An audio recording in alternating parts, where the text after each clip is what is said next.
Alright, it's a little dingy down here. And a lot of dust gets collected. But I told you I'd show you a picture of my heating system.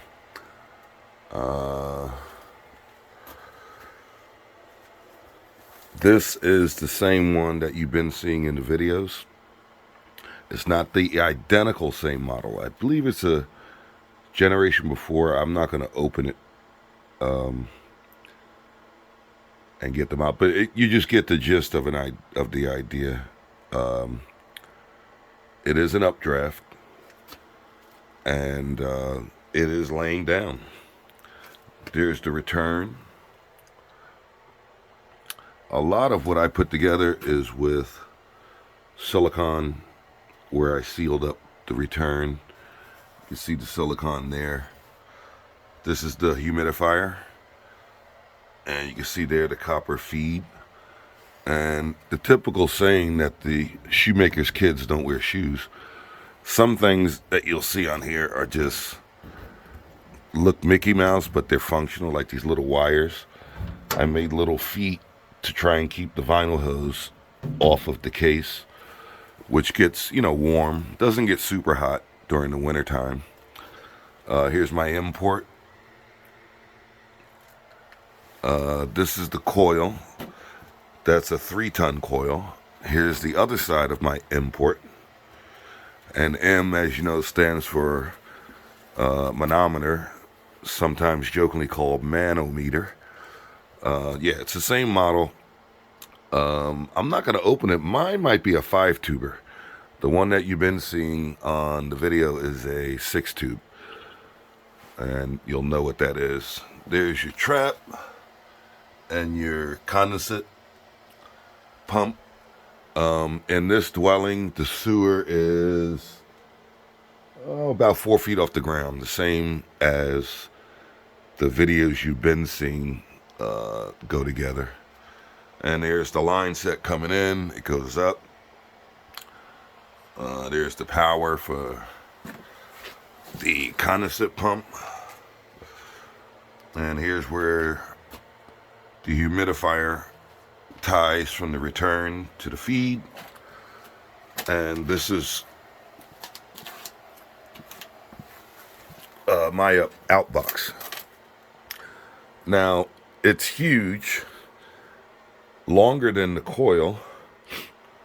And if you notice the way it's put together here. Now, the ductwork, see that's uneven there? And I'll try to get a shot back here to show you what, let's see, there you go, what it ties into. All this ductwork, as square as it is, see that, is, I believe it was put in, I have a lot of the paperwork on this dwelling. The structure was built in 1880. And the ductwork here in this heating system was put in around in the 50s, 1950s. I'm not sure exactly what year. The original furnace, of course, in this was going way back, was a coal, probably an octopus, probably a gravity feed. And then, as years go by, they change from coal or wood to oil and then to gas and yada yada.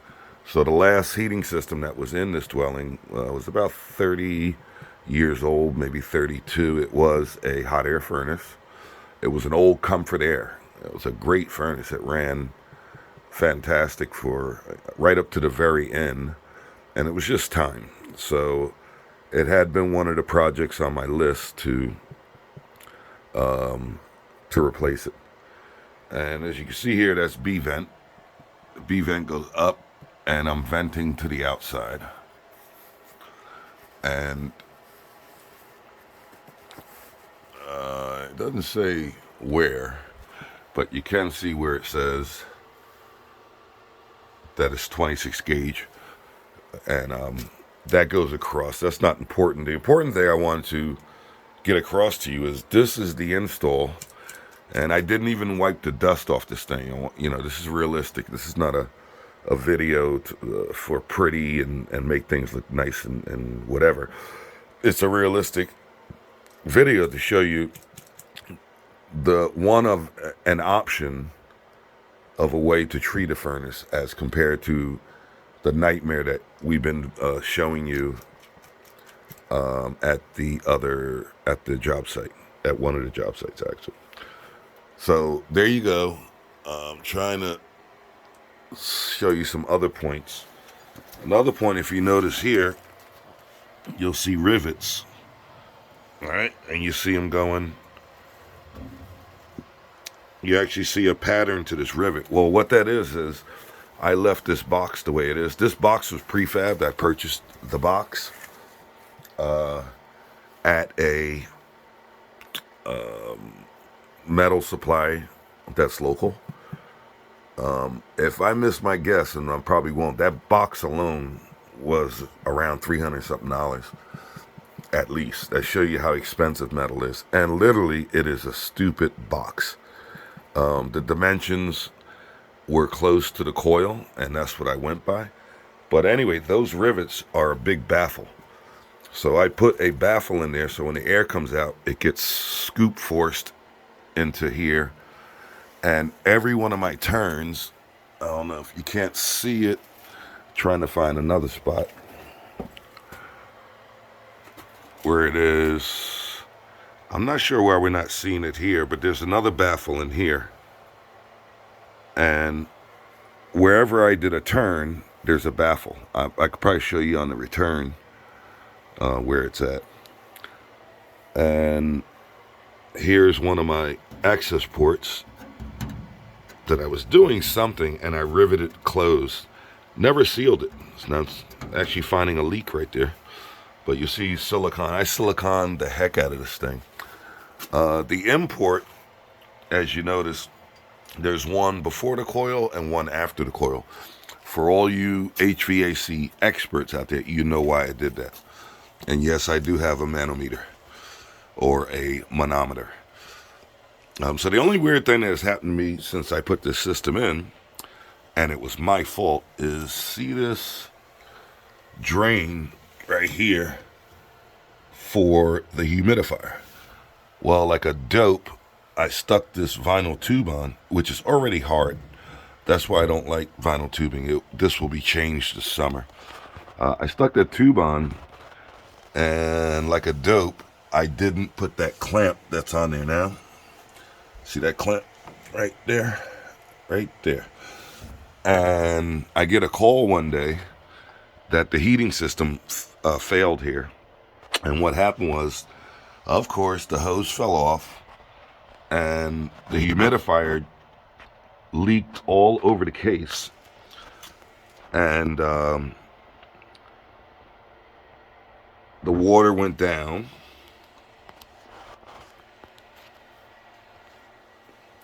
And ran all the way across. Of course, it picked the first hole it found, which was here. It followed the wires and the gas pipe down.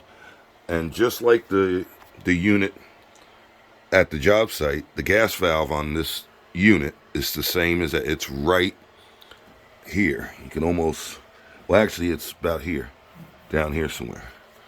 Yeah. So anyway, the water went in, totally saturated the gas valve and whacked it. So this unit has a new gas valve. The only thing I could say about future preparation, if you have one of these units, is do this, which is what I've done. This is the circuit board. And somewhere around here I have another gas valve. Basically, those are the two things that can go wrong with these, the Goodmans. This is the circuit board and the gas valve. Everything else is wiring. There's a transformer, but there's not too much to these guys. I mean, a blower motor. But as far as, going down on Christmas Eve or New Year's Eve, this usually is what gets you, the circuit board. Or again, the gas valve. Transformer, yeah, you should have, if you're a heating system person, you should have a transformer, an extra one laying around. All right, I just wanted to show you. I promised in another video to show you a picture of my heating system and what's relied heating AC, HVAC system. And I'm trying to look for more examples of baffles. Oh, here's one. There you go. See these rivets? When you see those rivets in the system, here's another one. See the rivets? If you see them curved like that, that means when I put this together, what I was saying in the other videos, all the ductwork in this system, I custom made. Other than buying that takeoff and buying, this wasn't a takeoff for the return. I made this. I put it in a brake and I bent it. This, you can see by the rivets and the marker lines, yada yada. Here's another import. That this wasn't purchased. It was custom made. So literally it was a week of banging and getting out dollies and hammers and drills, and I wanted to have something as thick as the old 1950s ductwork, which is what this is. And in the basement in this dwelling, you can see I'll put the thing up. I'm almost touching the ceiling, so these basements are very low. That's just the way they built the houses. It is what it is. This basement is going to be excavated eventually one day, as the one you saw in the video that we've been doing. I guess is it. I just wanted to show you what it looks like when you kind of try to take care and have pride in what you're doing. And again, this is my personal system, so it wasn't a thing to impress anybody. I wanted to make it as functional as possible and as low maintenance as possible. So far, it's been chugging along pretty good. It's due probably for a cleaning, the coil. My own, I clean it once a year. We're still in the winter season, so another 4 to 6 weeks, the coil will fire again, or fire up and start rocking. The control has been very good. Again, the house is 1880, so it's not a tight house. Meaning, I have some insulated windows in certain spots, but the house is not sealed tight. And also for you builders out there, which we're also in the building business, you be careful when you do your specs on these houses. Some of these houses are so tight air-wise, they trap moisture. They're high mold possibility as well. So keep that in mind when you're trying to run HVAC. A house has to breathe a little. It's kind of like a roof. If you sealed the roof up and didn't put vents in it, you'd burn up the shingles, right? Well, a house works the same way for moisture. Yeah, you want it sealed to keep dirt out and dust, but if it's so sealed, and you could tell that if you ever see a lot of new houses with insulated windows, and you'll see moisture trapped in between the two panes, that tells you, or you'll ruin that air gap. You'll see it affected there. That tells you how tight the house is. And the last thing I'll say is, if you remember the video of the unit on the 3rd floor at that job, it's sitting on a pan, and I'll probably show that in the video today. Under mine, you see I have bricks to support every part of the system. That's the way it should be done, so there's no stress in between the furnace, the coil, and my outtake box. See ya.